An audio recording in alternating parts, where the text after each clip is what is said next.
অসমত প্ৰাকৃতিক আৰু বহনক্ষম খেতিৰ পদ্ধতিৰ জৰিয়তে এই অসমৰ ক্ষুদ্ৰ আৰু উপাৰ্জ গৃহসকলে অৰ্থনৈতিকভাৱে কেনেকৈ টনকিয়াল হ'ব পাৰে এই উদ্দেশ্য আগত ৰাখি শনিবাৰে ধেমাজি জিলাৰ গোগামুখস্থিত ভাৰতীয় কৃষি গৱেষণা প্ৰতিষ্ঠানৰ উদ্যোগত প্ৰতিষ্ঠানটোৰ চৌহদত এখন বৃহৎ কৃষক মেলা অনুষ্ঠিত হয়।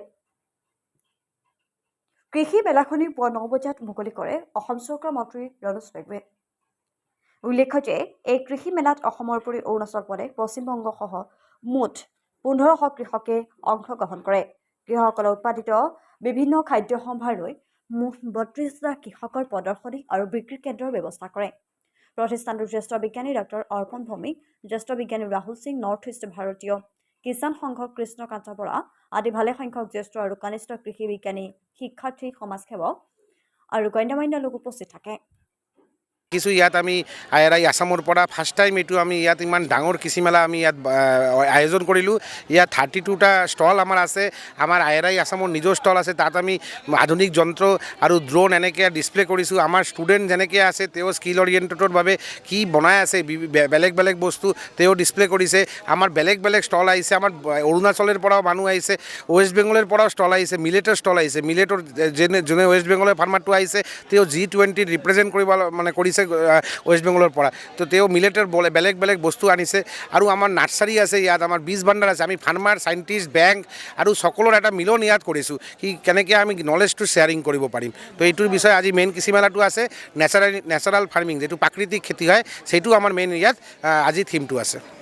हमारा ये आईआरआई किसान मेला जो प्रथम आईआरआई किसान मेला लगा है उसके जो उद्देश्य हैं आधुनिक कृषि तकनीकों की जानकारी देना, उन्नत बीज और नई किस्मों से परिचित कराना, नवीन कृषि यंत्रों का प्रदर्शन, सरकारी योजनाओं की जानकारी, किसान की आय किस तरह से दुगनी करनी है उसके बारे में जानकारी देना, जलवायु स्मार्ट खेती करना, आधुनिक कृषि यंत्र के बारे में बताना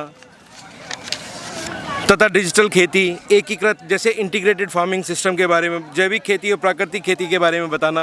आईआरआई गोगामुख के द्वारा आयोजित ये किसान मेला में आकर हम बहुत खुश हुआ है, बहुत हर्ष अनुभव कर रहा हूँ। ये जो मेला है ये किसानों के लिए, खास करके धेमाजी और एडजेसेंट डिस्ट्रिक्ट के किसान, खास करके अरुणाचल प्रदेश से भी काफ़ी किसान यहाँ पे आए हुए हैं।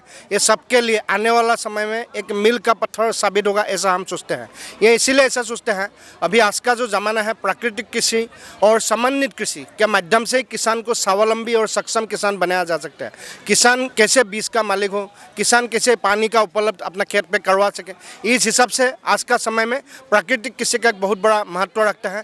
प्राकृतिक कृषि के जरिए कैसे एक किसान खुद को स्वावलंबी के साथ साथ एक सस्टेनेबल लाइवलीहुड, एक धारणक्षम वाहनक्षम जो कहते हैं धारणक्षम लाइवलीहुड के और कैसे आगे बढ़ सकता है, इस हिसाब से यहाँ पे सेमिनार, सिम्पोजियम, डिस्कशन ऐसा अनेकों कार्यक्रम हो गए। इस कार्यक्रम में असम के सम्मानीय शिक्षा मंत्री, मध्य प्रदेश के सम्मानीय स्वास्थ्य मंत्री भी इस कार्यक्रम के निमित्त यहाँ पे उद्घाटन समारोह में पधारे।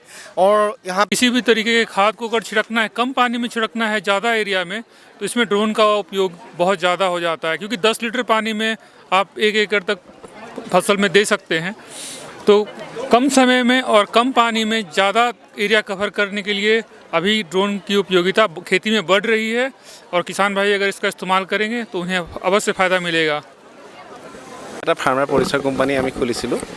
তাত আমাৰ 897 জন ফাৰ্মাৰ্ছ আছে। তেখেতসকলে যিবিলাক বস্তু সামগ্ৰী উৎপাদন কৰে সেই উৎপাদন সামগ্ৰীবিলাকে আমি অকণমান ভেলুৱেশ্যন কৰি পেলাই আজি ইয়ালৈ আনিছোঁ। যেনে আমাৰ ৰঙা চাউল আছে, জহা চাউল আছে, ব্লেক ৰাইচ আছে আৰু লগত আমাৰ এইটো বহুৱা চাউল আছে।